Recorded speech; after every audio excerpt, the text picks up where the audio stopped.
Ladies and gentlemen, brothers and sisters, friends, enemies, and comrades, how you feeling right now? How you feeling? This is Kenyan Revolutionary reporting on duty.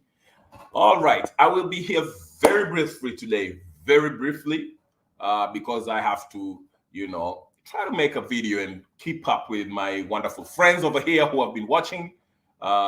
Give them, something to think about. All right, as we go on and chambua siasa ya Kenya, okay? The Kenyan politics as we slice it down, dissect it, and see what it's all about. But anyway, today the short it's a continuation of my previous live that I made, which was basically saying the same thing. As you can see, everything that I'm saying is actually being is happening. I didn't prophesy. I just told you guys that all these leaders are compromised. They're playing a game and they're reading from the same script. Okay, there's nothing new under the sun. They have done this before. All you have to do is just look at history and see how these guys did it. And they are actually doing the same thing they did in 2007, same thing they did in 2017, and it's the same things they're doing in 2022, and it's the same thing they'll do in 2027. Okay, now very quickly, let me just start with Ruto's tour in Nyanza province. You saw what he was saying. He went there and basically told the people of Nyanza province that him and Agwambo used to be in the same side. He helped Agwambo get what? The Agwambo, he was referring to Raila Odinga. That he fought for Raila Odinga to get that prime ministerial position, okay? And that him and Agwambo ran for president, and now he's coining it very nicely to appease the Luo nation, telling them that, hey, him and Raila Odinga were on the same side in 2022, and he won it because they've been looking for this kitty, and now he won. So it's a win-win situation for him and Agwambo because both of them were seeking the same chair, okay, which is the presidency, okay, the executive. Okay, so you see how they're playing this game. It is done to make way, to start programming you to accept what's coming. You already see their vloggers and bloggers and news outlets saying that, hey, there's a possibility of Ruto working with Raila. It's coming, a handshake, Ruto and Raila. You already saw the news clip, the video clip of Gachagua in State House Kisumu, where he was acting as if he was disgusted by the idea of Ruto, just embracing the Azimio folks. Okay, you saw that. You saw the picture. It's so fake. These are actors.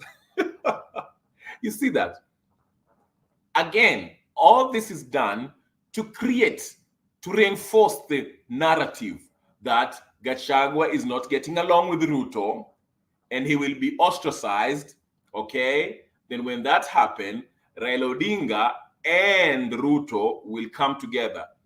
Okay, and once they come together, they'll form this government. Already they're talking about forming this special 2 seats. I don't know what kind of seats they are, but they are going to form these 2 seats, probably to accommodate Raila Odinga and Musalia Mudavadi in the next government. I told you, all this is being done to pave the way for a smooth landing for Ruto. Okay? The main agitators in this case, or the main losers who they're trying to tell us is losers is going to be the gamer community. You already saw, even Ruto say this. You remember when he was talking at the roadside, when he was with Wanga, and he was saying, nyinyi 2027, mukiangalia Kalonzo, munafikiri Kalonzo ni mtu anaweza basically implying that Kalonzo Musyoka is not somebody who can compete with Ruto, which is right as far as clout is concerned.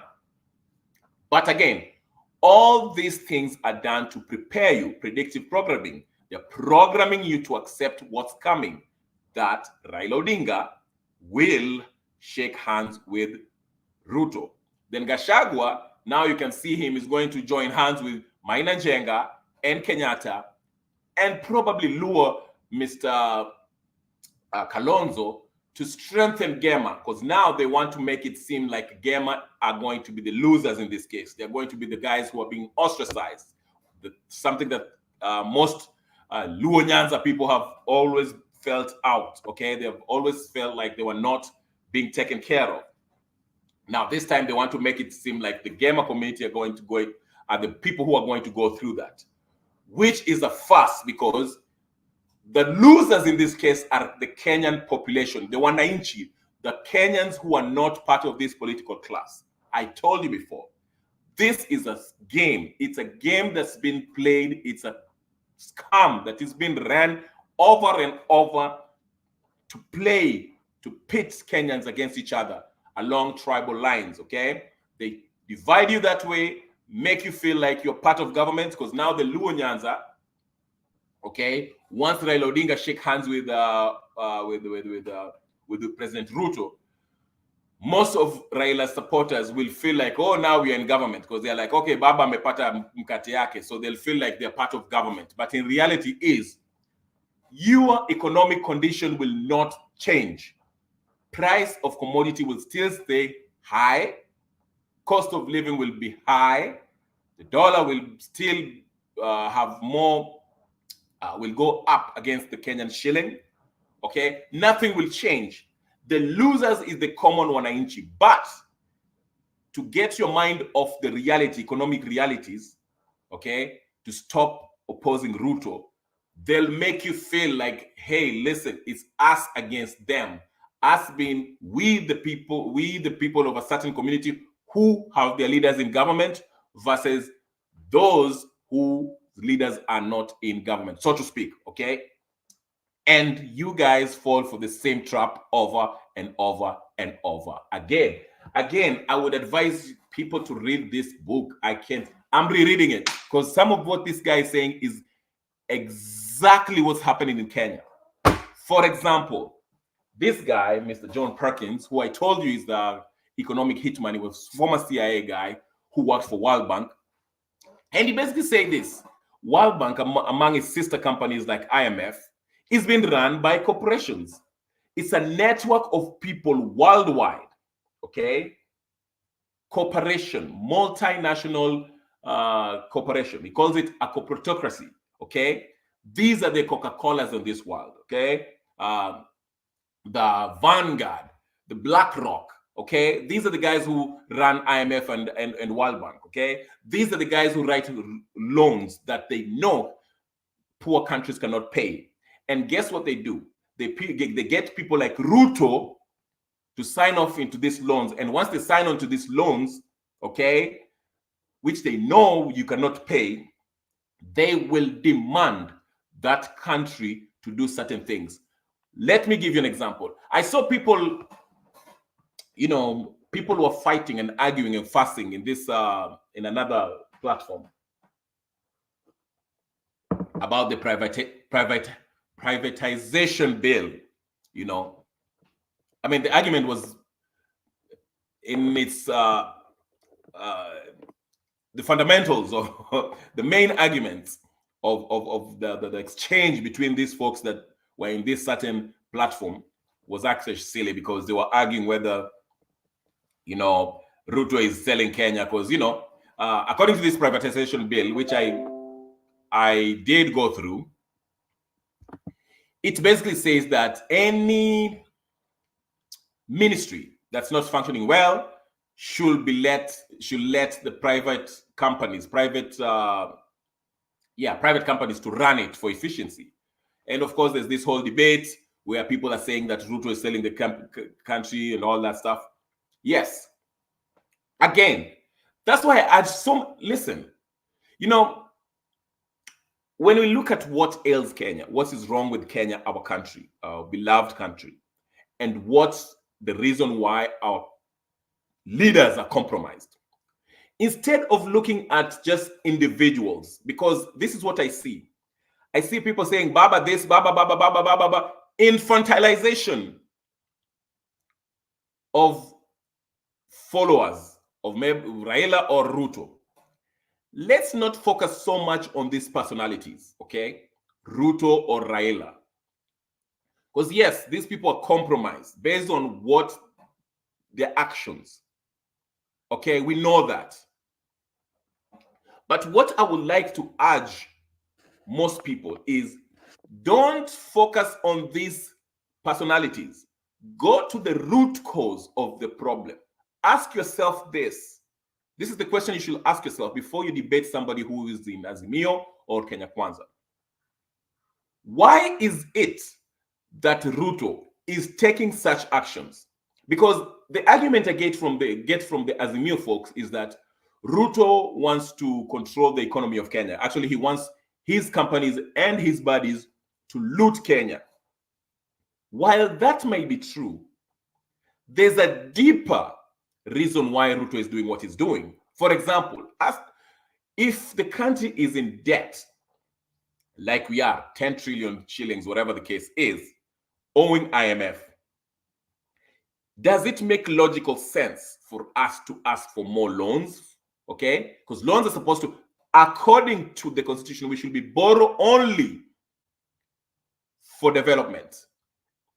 I had the guy, somebody from Treasury, I haven't read the whole thing, but he was basically saying today in Nation, I think, Nation or KTN or whatever the case is, saying that Kenya was borrowing from the IMF or World Bank because they have liquidity problems, okay? Basically, they need cash to pay people around and, you know, for recurring expenditures, okay?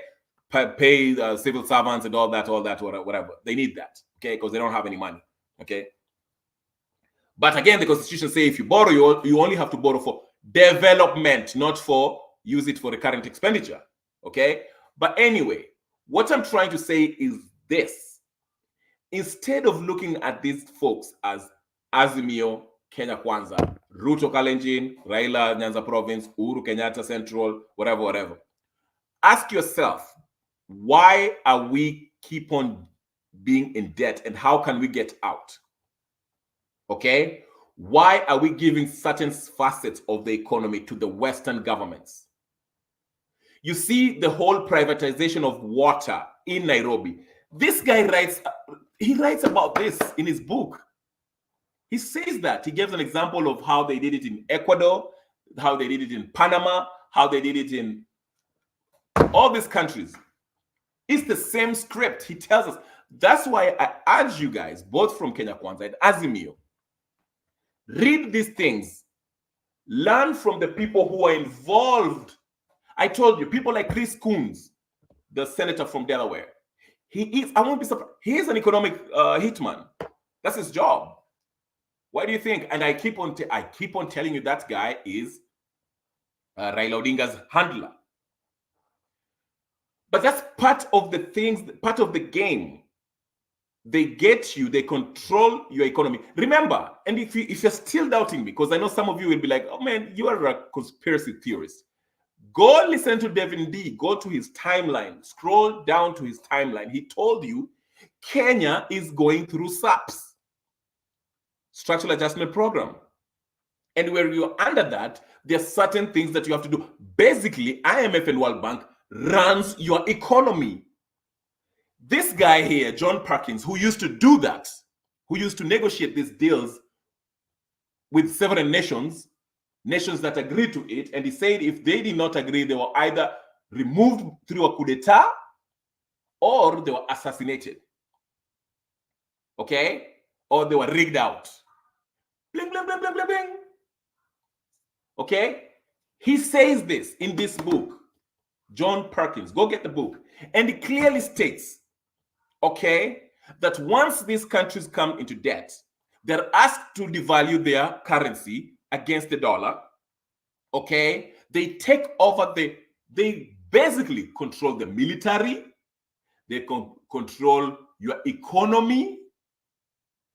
That's why they have free economic zones. These free economic zones, he says he used to fly in some of these countries without being checked. Nobody would check his stuff. He'd just fly in. They would have their own free economic zone. Not him, but there's another one about free economic zone that's been written. Silent coup. I'll talk about it. I'll make a whole video about it. But anyway, he explains how they exploit these countries. They're untouchables. They tell the government what to do. And going back to what I was saying about Devin D, and I have about 10 minutes. I won't stay here for long. I'm only here for 30 minutes. Going by what Devin D told us, and he said, IMF is basically running the economy. He's 100% correct. Okay? Ruto had a choice. But that choice, he made it way long before. Don't think this is about Ruto. This did not start with Ruto, my friend. For those of you who are making videos and coming in here, going to live streams talking about Ruto. This started far from Moi days. Okay? When Ruto and Uhuru Kenyatta went to ICC, they had two choices. Either do time in ICC or run for president and rig them. They were going to rig that election, okay? Which they did rig it. And once they become presidents and deputy president, respectively, they will do what their colonial masters asked them to do. Whether it's a vote in the UN, they shall devote their military and security forces to whatever this American empire asked them to do. If they ask them, you are supposed to go to Haiti, you will send troops to Haiti because that is part of the deal. You have to devalue your shilling against the dollar. Okay? And we shall tell you what you should grow, okay? What you should export, what you should import, and for what price. These are all conditions that these people, the economic hitmen, okay, who work on behalf of IMF, USAID, and World Bank, and many other organizations that are tied into corporations that will undertake these things. So, for example, with the Privatization Act, remember, this act did not start with Ruto. Ruto is not signing a new act. This was also signed by Uhuru Kenyatta. You just didn't hear about it because we are so busy worried about Raila Odinga and all this nonsense. Nobody paid attention. It was already signed with Uhuru Kenyatta. He's just renewing it, the act. And that act will legally give these foreign corporations to come run some ministries in our country. These guys, in his book, he literally says we were actually writing laws for these countries. We were writing laws for these countries. You wonder why we have very, very, very crazy these because in Kenya, you wonder some of the laws that these guys are passing are like, what? Even use that Privatization Act that they want to pass. It's not an act yet. It's a bill that the president has sent it to. But have you ever wondered why we are having these laws that these parliamentarians are passing that are not beneficial to the wananchi, but beneficial to these private corporations? These private corporations, we don't know which corporation they are yet. We just know it will benefit some corporation. And you hear people say, oh, you know what is good for, corporations are, this private sector is good if they take over some ministries because they're efficient. No, they're not efficient. Okay? Corporations, the private sector cares about making profit for its shareholders. The interest of the people is not their number one agenda. Okay? And most of this private sector that we are talking about are not just going to be private, they're going to be foreign private investors, corporation, corporatocracy, the people who are running World Bank. These are the guys who run and control most of the world natural resources. I don't have much time. I have very few minutes, but I'll keep on going a little bit more because I'm freestyling. So this bill, which basically Ruto is signing on to be passed in parliament, it'll probably pass because we don't have a National Assembly in Kenya. We have a bunch of buffoons that are there to be told what to do. They don't represent the people. Tell me what the only senator that I've seen that went to the people, it's actually true. The Busia senator, Mr. Omtata. Omtata is a real, true Kenyan hero. But anyway, what I'm saying is this. Instead of us start fighting about Uhuru, Ruto, and whatever, yes, these guys should be held responsible. But let us look at, that's why you see, listen, my friends, listen. Burkina Faso is a very good example. Burkina Faso, once Ibrahim Traore took power, okay, and there's some people who will argue, oh, you know what, I'm against military coups and whatever. The military coup is supported by the people. The will of the people is with Ibrahim Traore, okay? But anyway, once he took power, the reason why they're fighting him, the British and French warships are right now in Ivory Coast trying to take him out, but they will fail.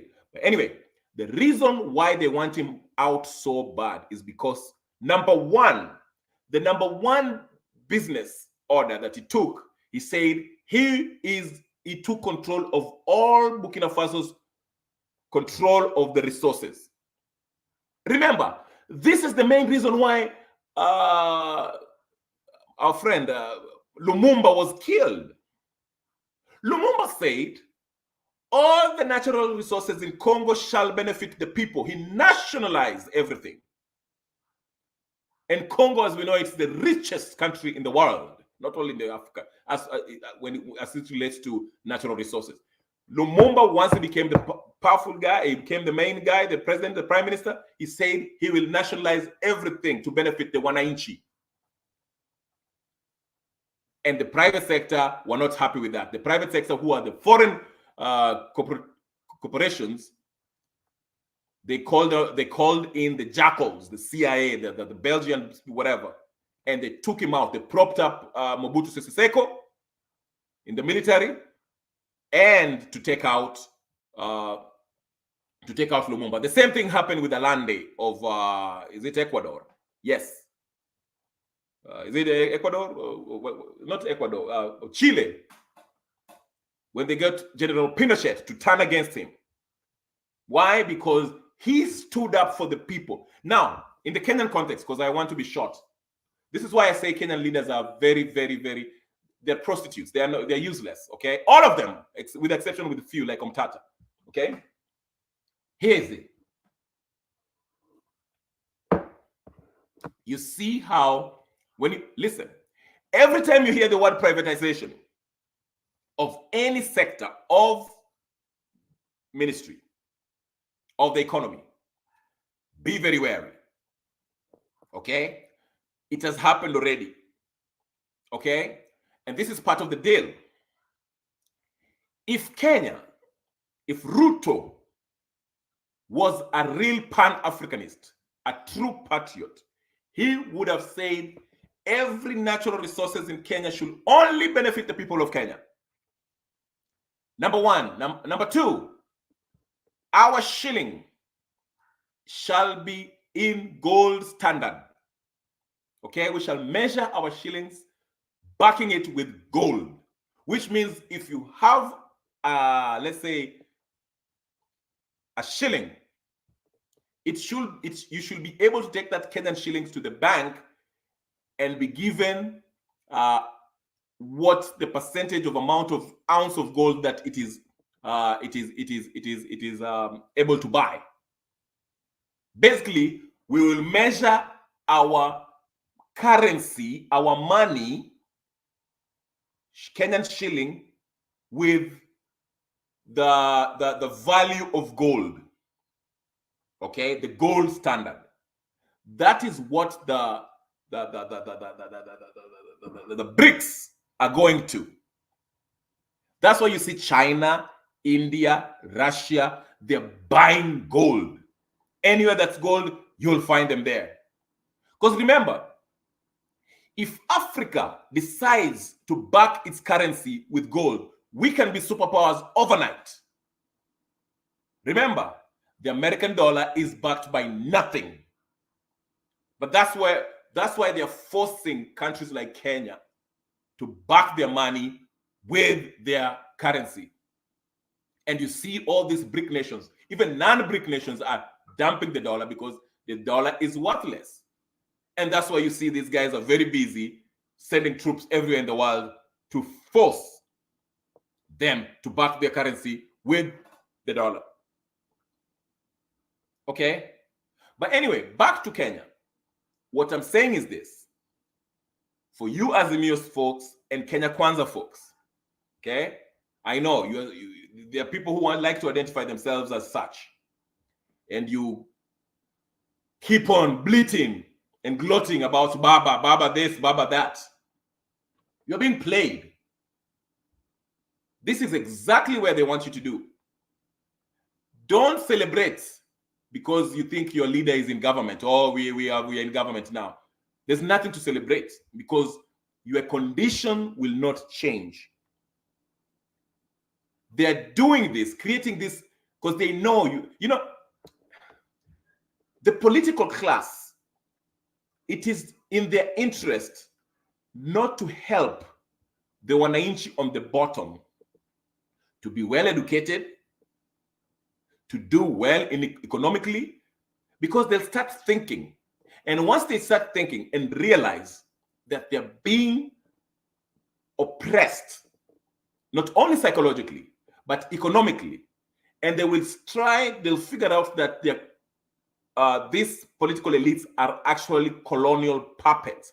Once they realize that, that is enough to spark a revolution. That's why, remember this. I'll give you an example. The people, the noisemakers at Jacaranda, when they started that Bunge la Wananchi, okay, it scared the political class shitless. So what did they do? You saw once the Bunge la Wananchi started becoming famous, Raila Odinga and his crew quickly went there and co-opted them. Okay, because these guys were speaking up. They were not speaking up necessarily against Ruto, but they were speaking up against this political class.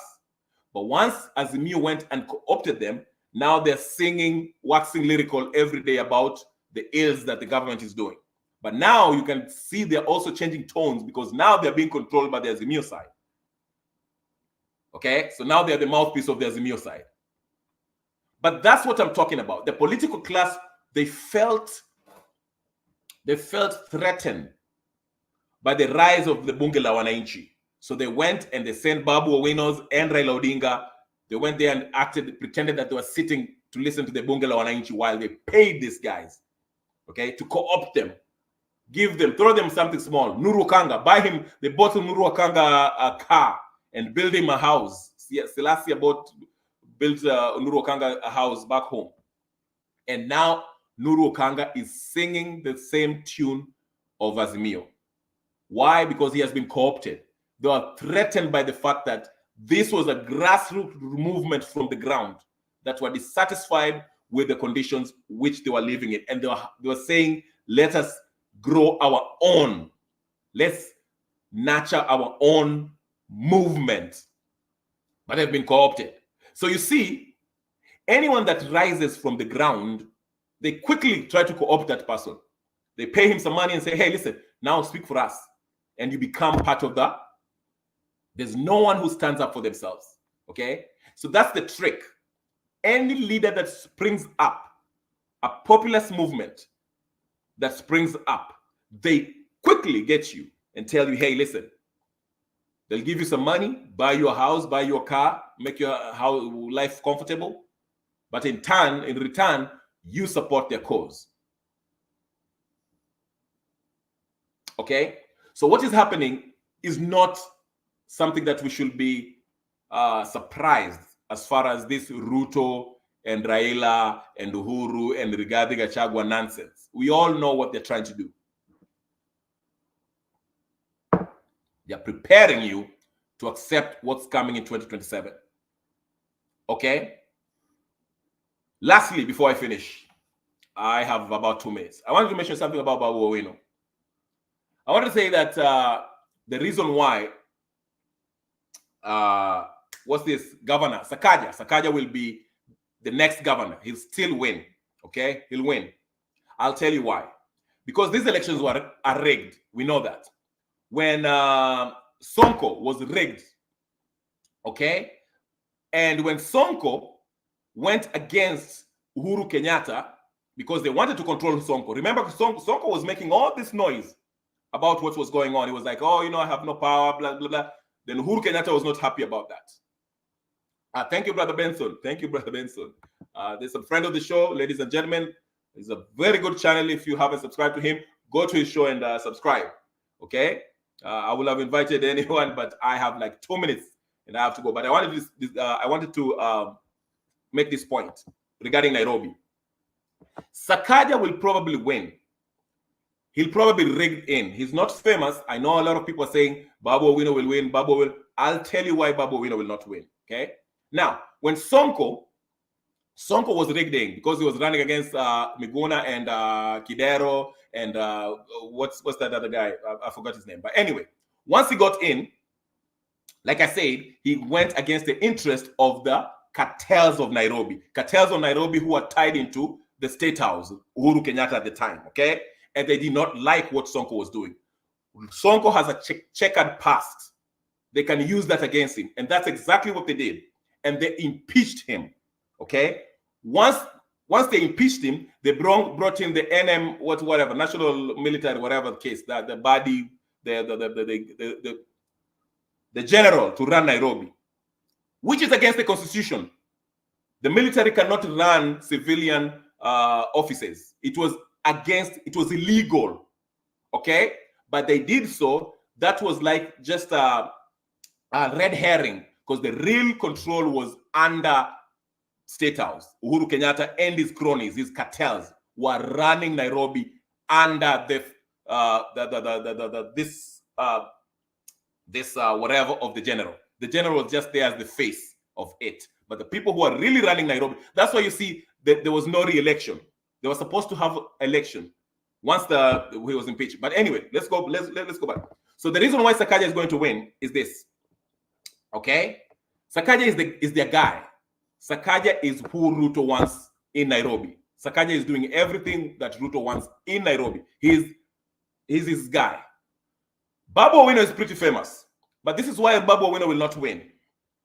Babu Owino, number one, has always, he was very vocal, okay, against Uhuru, against Ruto. He was fearless.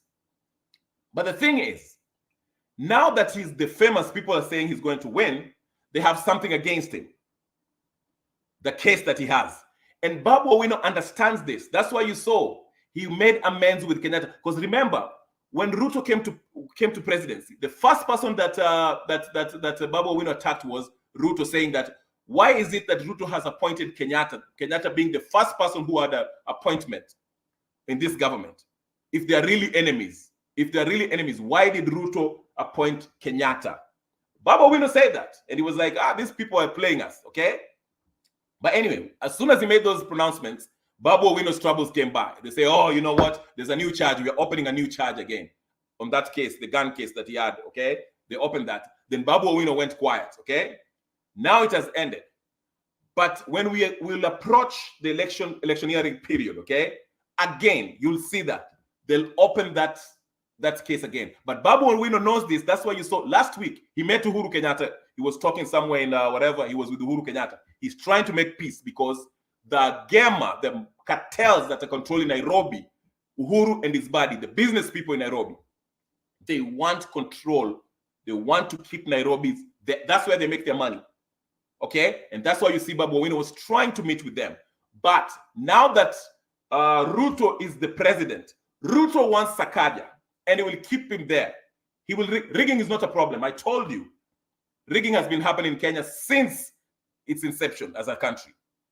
Okay? So as we approach the election period, you will see that Sakaja will win.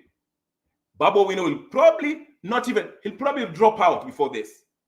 They'll bring up that case again because every time he mentioned anything regarding what is really happening, because remember, like I say, study Babu Owino. He's the most vocal ODM, whatever, Azimio member. And he usually goes off the rail, okay? And when he does, all his problems comes in. Anyway, ladies and gentlemen, brothers and sisters, 30 minutes. I have to go somewhere else. If you haven't subscribed, please go to Kenya Revolution and find me on YouTube. Subscribe, share, like. I have to go because today is not the best way, but I will try to go live again on Saturday or Sunday or Monday. But I'll see you guys later. Comment, share, like, and I'll talk to you guys later. Peace and blessing. Peace.